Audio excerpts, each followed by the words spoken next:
morning, everyone, and welcome to our latest DMP Campfire Chat. My name's Ryan Fraser. I have the great pleasure of being your host today out of our DMP headquarters here in London, Ontario. And with me today as my guest is my dear friend, Holly Wagg, CEO of GoodWorks. Good morning and welcome, Holly. Good morning, Ryan. Well, thank you so much for joining us, and thanks to everyone who's on our call today. So you and I, Holly, were part of this amazing webinar about 3-4 weeks into the pandemics caused by the virus, which shall not be named, and with our colleagues, your counterpart, Fraser Green, and our good colleague, Brenda McEachran from RBC, who joined us. And we thought it'd be fun to do a follow-up for everyone 2 years later, just to kind of take a stock of where we are and how we've seen the world change. So what's changed for you in the last 2 years, Holly? I feel like that's a loaded question, right? Absolutely. What has changed? Like pretty much everything and then nothing at the same time, which is kind of, I think, is a bit of a bizarre answer. But for those of you who don't remember or choose not to remember, when the pandemic hit in 2020, in March of that year, there was this big pause and reset on fundraising, like across the sector, right? Should we still mail that DM piece that's sitting on a skid, at the letter shop or waiting at, Canada Post? And more particularly related to this audience, it was like, what do we do with our legacy messaging? All of a sudden, everybody is really afraid of dying because this pandemic fear is so real. And the last thing we want to be doing is sending out a message to them saying, hey, have you updated your will lately? Because, that seems like a little too touchy. And what was the most amazing thing that happened is that in that first 2 weeks, I remember hitting pause, thinking, what should we actually do? And then we started hearing the rumors and the nibbles from the legal sector saying, actually, there's a rush on will making. And we were like, what? They're like, actually, all of these people who for years have been putting off going and making their wills are flooding the lawyers. And depending where you were, you couldn't even get in to sign them or meet with anybody because we were all in lockdown at the time. So what this really opened in that webinar, which I think for folks who weren't able to join us 2 years ago or new, a lot of the marketing that we'd done historically around legacy donors is what we call as to a reflective donor, right? Their donor, you're asking them to hold up that autobiographical mirror that, we always talk about, to have them reflect on their lives, about their legacy, what they leave behind, how they'll be remembered. But all of a sudden there was this new category, and Brenda aptly called them the reactive donor. And those are the people who suddenly realized, oh my gosh, I'm going to die. My will is so out of date. I need to update it. Or I've never even thought about having a will, but what if I get sick and die? And what's going to happen with my kids or my assets or whatever? So that was, like, I think, a huge turning point in terms of the environment within which we've had the privilege of marketing to people and talking with people about their wills and their legacy gifts over the past 2 years. Yeah, it was kind of crazy. And I remember on that call, one of the things that really stood out is stay safe became the new I love you, right? I remember us talking about that. And I'm really struck now what we're finding. So when we do our DMT talks, we put kind of a slide in which polls the audience to say, like, since the pandemic has started, have you thought about redoing your own will? And I know for us in London, we're finding it's hovering around 60% of the audience says yes. And I think that's pretty consistent with my colleagues across the country. And to me, that's just astounding. Like, at what other point in history would 60% of an audience say that they have thought about redoing their wills? And I think the implications now, a couple of years in, that we're seeing are like, what happens if a charity wasn't put in that will now? Like, I think you guys have done some stats, every 8 to 12 years that somebody goes around to redo their will and rethink their bequest wording? We don't have stats on the average time between, but it used to be traditionally that people updated their wills 3 times in their lifetime, and I'm gonna bet that it's probably going to be 4 now because of the pandemic. Yeah, it's pretty crazy, and I guess the question becomes, knowing that bequests traditionally have been at 85-90% of planned gifts that come in, where are you thinking that we're going to be in the future now that the pandemic experience has happened? Do we see changes going forward? Is there any evidence yet with the clients that you're working with as to where we're going? Yeah, so we actually our research at Good Work shows that actually in terms of planned giving for most charities, 90 to 95% of the realized revenue under the planned gift, and I'm excluding gifts of stock. Okay, so I recognize they're traditionally under this umbrella, but I really think that those are not always future gifts. So, anyways, they come from these gifts and wills. So I think one of the very first thing is traditionally we've been looking at cultivating those gifts from folks who are in the civic generation for sure, the boomer generation, and we're starting to reach down to the Gen Xers. But what I have seen has happened is there's been a greater uptake, and I'd love to see in 20 years, 30 years where this goes, but how are we going to include the marketing of gifts of life insurance more actively? Now, again, this isn't revenue I think that's going to be realized for a very long time, but if you have a bunch of healthy 30 and 40-year-olds who are now putting in place their very first will, and they can get that life insurance at a great, sort of rate and work that into their estate plans. I've seen a couple of our clients go out, especially those who have robust and mature legacy programs who have done a lot of marketing and continue to do proactive marketing around gifts and wills. They're now looking at ways to effectively tap that audience. I've also seen another charity, another partner that we've worked with. They actually went out and they did some work around annuities too. It actually had like 20 people sign up for annuities, which before is like, oh, whoa, like that never would have happened. So I think the way that people are a little bit more comfortable talking about death and mortality and planning is also opening up these avenues and different vehicles to open people's eyes to what is actually possible for them. Yeah, and I think your point is really well made. And when you pair what's gone on in the last 2 years with the impact of the graduated rate estate introduction, which now I think we're coming up 5 years, 6 years on, a lot of us have been saying to clients, to donors, think about doing things other than bequests because of those changes. And it was starting to take traction. But now, gifts of life insurance, as you say, I think we'll have a lot more focus going forward, or RIF designations as well, because of the estate implications. And the one big thing that I'm seeing from my estate planners council friends that we're all concerned about is, at least here in our area, just getting a certificate of appointment on an estate now is taking upwards of 9 months to a year, unless you can find ways to jump the queue.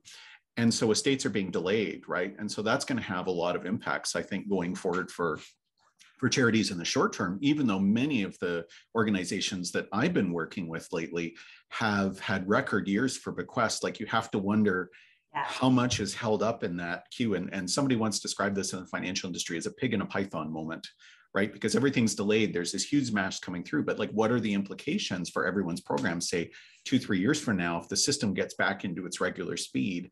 And I wonder if you have any thoughts on what our plan giving professionals on the line should be doing to prepare their boards, prepare their senior leadership for where the ebb and the flow of all of this is going to be in the next few years. Yeah, and there's like 2 points now that have come to my head, and one I don't want to lose.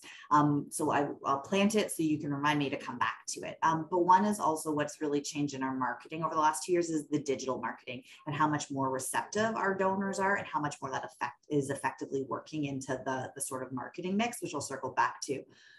But one of the things that I've had from a lot of our legacy clients, and these are clients that I've been working with, my staff team have been working on with for anywhere from 2 to say 10 years on proactive legacy marketing. And one of the issues that happened, and I'm going to say issue because this is like the good problem to have, is that in 2021, their realizations doubled or tripled. So if your rolling average over the last 5 years was say $1 million, all of a sudden they were seeing $3 million, $4 million. And that's happened, like just a huge amount of revenue coming in. Now, and in one part, the pandemic, in my opinion, accelerated that realization because the virus, it really impacted our older people, that those 10 years of life that they may have had were possibly taken away. They died a lot more prematurely from a variety of reasons, whether it was COVID, because they weren't able to access the care that they needed in the time. So there's been, I think, a greater bump in terms of mortality. But when we've had our clients go back and track, they can actually look from the activities that they've executed that the realization of revenue that's happening in 2021 is from activities they did in 2016, 15, 14, 13, 12. So the issue that we're being presented with is hilarious. Is all of a sudden boards are like, who were never interested in investing in plan giving are like, so how can we like get that money going forward? And so there's this pressure of like, we're going to make this investment, but managing the expectation that the investment you make today is likely still not going to be realized for another 8 to 10 years, so that your revenue, your legacy revenue has been going like this, and then it had this, and it is going to go back down until you hit the next bump where you can, look at your history of what you've been doing in your program, because it's the work that you were doing in 2017, 2018, 2016 that's really going to impact what you see on your books in 2022, 2023, 2024. So I feel like we're doing a lot of managing of expectations. Yeah, and I've seen that same pattern over and over again. What's been really interesting is some of the cleverer organizations, and in particular, cleverer plan giving directors have been doing, is trying to get the organization to say, of every planned gift that comes in, we're going to allocate a certain percentage to go back into generating more planned gifts. And because budgets are booming right now, it's what a couple of organizations I know have been trying to do is budget, use some of that money to budget for their planned giving marketing programs for the next, 1 to 2 years. So take advantage of where we are in that Python's digestive tract with all this, because I do think when you have a whole rush of expectancies appearing, that probably means somewhere a year or two out, we're going to have a bit of a lull. And I think it's going to be so important that there's an internal marketing component that people are going to have to be working really, really hard at now to prepare the boards and senior leadership for down the line. What sort of best practices are you seeing out there for the folks that you're working with, right now in terms of preparing themselves going forward and taking advantage of the opportunity that plan giving has been the golden child in a lot of fundraising shops and what's been otherwise a really challenging couple of years? Yeah, so I would say with all, and again, this is a bit of a bias. I will say it comes with bias because what we do here at GoodWorks is the mass marketing, like this highly donor-centered, personalized mass marketing to these groups of donors who we think are open, receptive, and are primed to be cultivated for a legacy gift. So what we're seeing is there's a lot more investment and interest in building a multi-year strategy that's integrated, that we're building for clients that involves mail, phone, and digital components as well.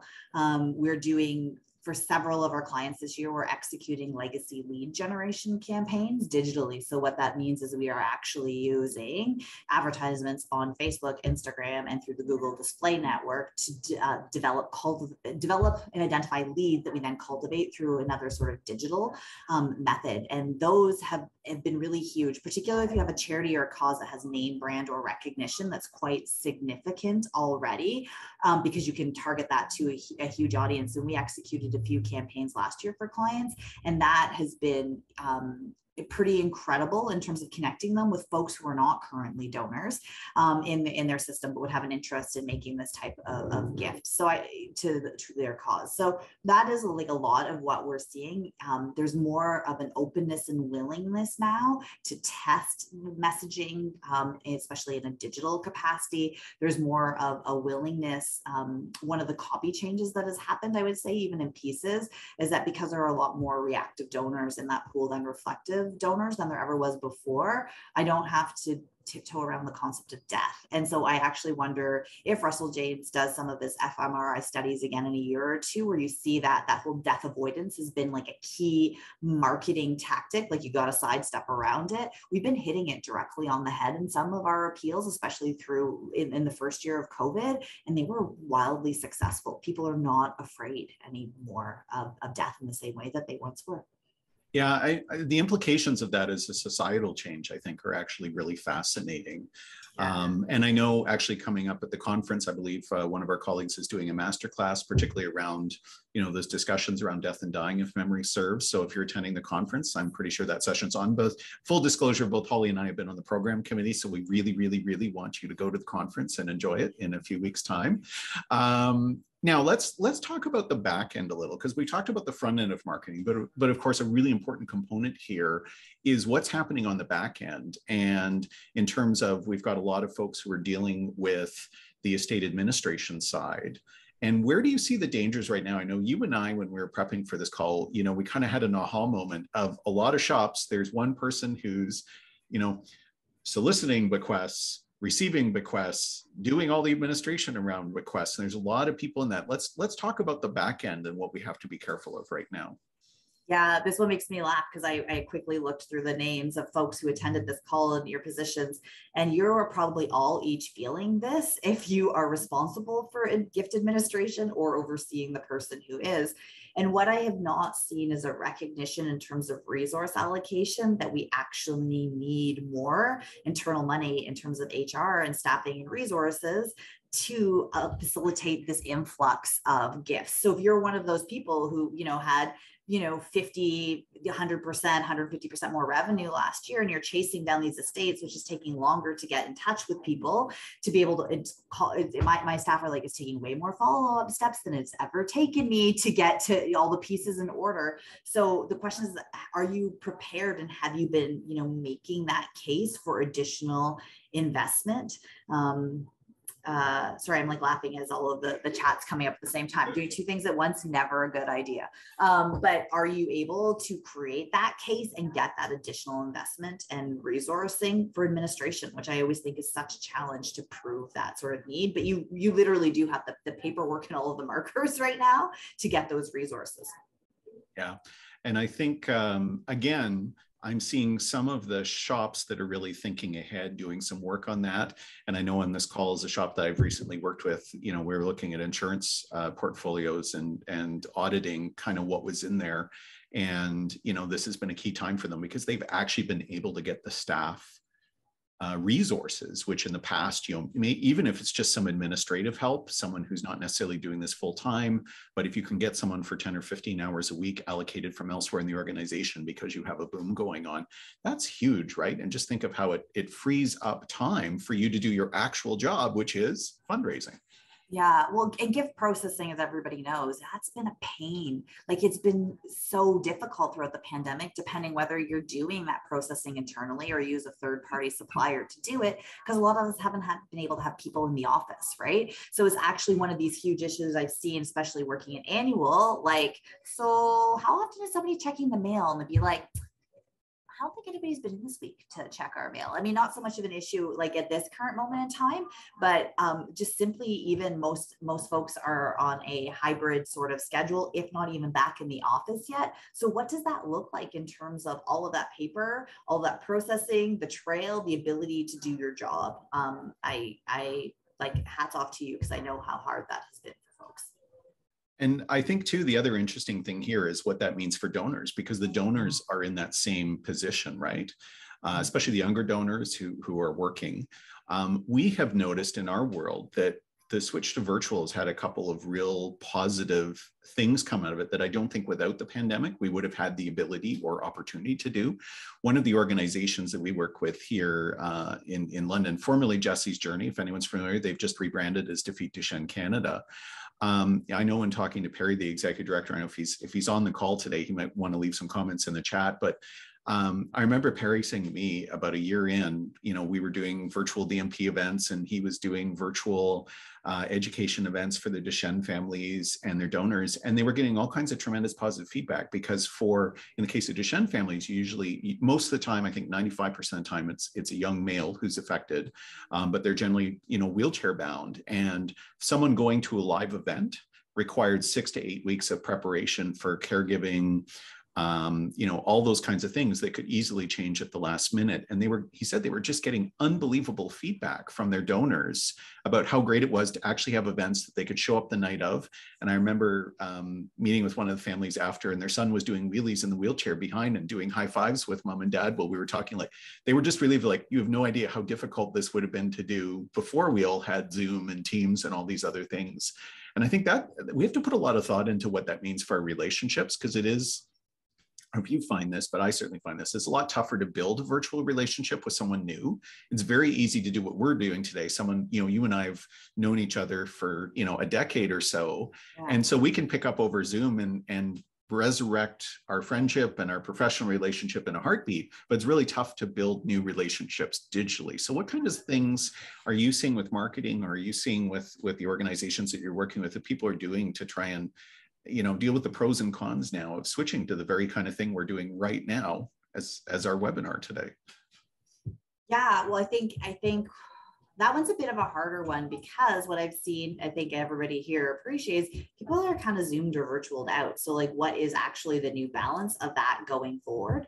But what I have seen is generally there's a slower introduction and return to real life events across the board, but still with a healthy mix of, and I'm calling it a healthy mix because it enables exactly as you were describing, Ryan, with Deshaun, is that it enables the participation of folks who normally wouldn't come to these events. So from a plan giving perspective, I'm loving seeing when my clients, when they're doing, the smaller charities are getting together as a group and they're like literally doing, like the estate sort of webinar planning. But I'm also seeing some of my larger clients go in and they'll have a donor come in and share the story of why they chose to leave a gift in the will. They'll have a programs or a staff person talk about, a particular area of interest that maybe is a little bit more universal. Then we might have a lawyer or a financial advisor on there talking about these planning sort of materials.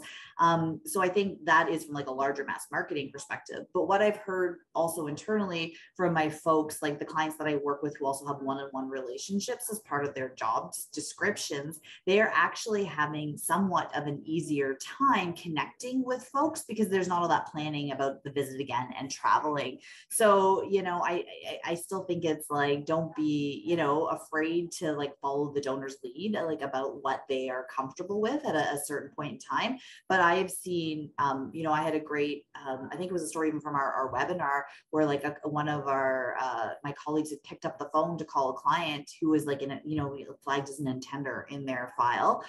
And because of the pandemic, this person was actually like able to go ahead and update their will. Actually, I think it was the creation of a first will, but they just needed the additional push or time or resources. So they had asked the person, like, can you give me the name of a lawyer? Like, I actually am going to make space or time to go ahead and do this.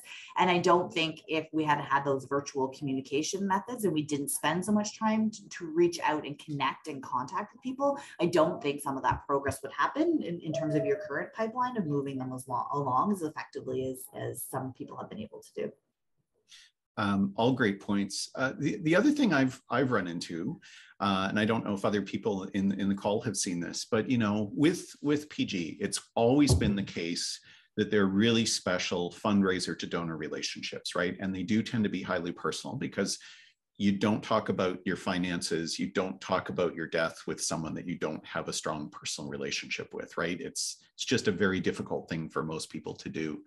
And one thing that I think is really important for organizations to be thinking about is how organizations throughout the last 2 years have treated their fundraising staff and the other internal staff is something that I'm seeing donors commenting on more and more. And, I think that going forward, what's become very clear in the pandemic, and this is true of all businesses, how a business treated its staff during the last 2 years sends a strong message about the internal structure and belief systems of an organization, stronger than any marketing message probably will. And I think it's really important for every organization to be thinking about that. And I'm going to give a shout out to the landlord for our business right now, who actually has seen this for the last 2 years, is a nonprofit charity and just made a commitment, a very public commitment to salary to pay structure and how they're going to deal with staff moving forward in light of everything they've seen in the sector. And I think it'll be really interesting going forward, that remembering that marketing is not just, the ad space that you buy or the webinars that you put on, but thinking of your organization as a whole in those relationships. How you work internally is maybe one of the biggest marketing pieces that you have. It's going to be a fascinating time, I think. And I think it's different for every organization. Like I know across our client base in the first year of the pandemic, and I don't even think this is even widely known. I had so many people who basically had to like take a day off unpaid every week or every other week for budget savings. We had people who, yes, they had to lay off staff immediately right away when the pandemic hit. But we had other teams who pooled together and they all took salary reductions so that nobody had to be laid off. And I think everybody was in sort of different, until all of the pieces and financial situations, until the supports came in and that maybe helped some of our causes individuals and charities through. And I think some of the leadership decisions or how prepared people were for this, this particular area and how they chose to continue or not continue their fundraising is really what you're going to start to see in organizations the next couple of years as we come out, is who survived and thrived and who really, really struggled and was not prepared from a leadership perspective to go through this sort of chaotic and turbulent time.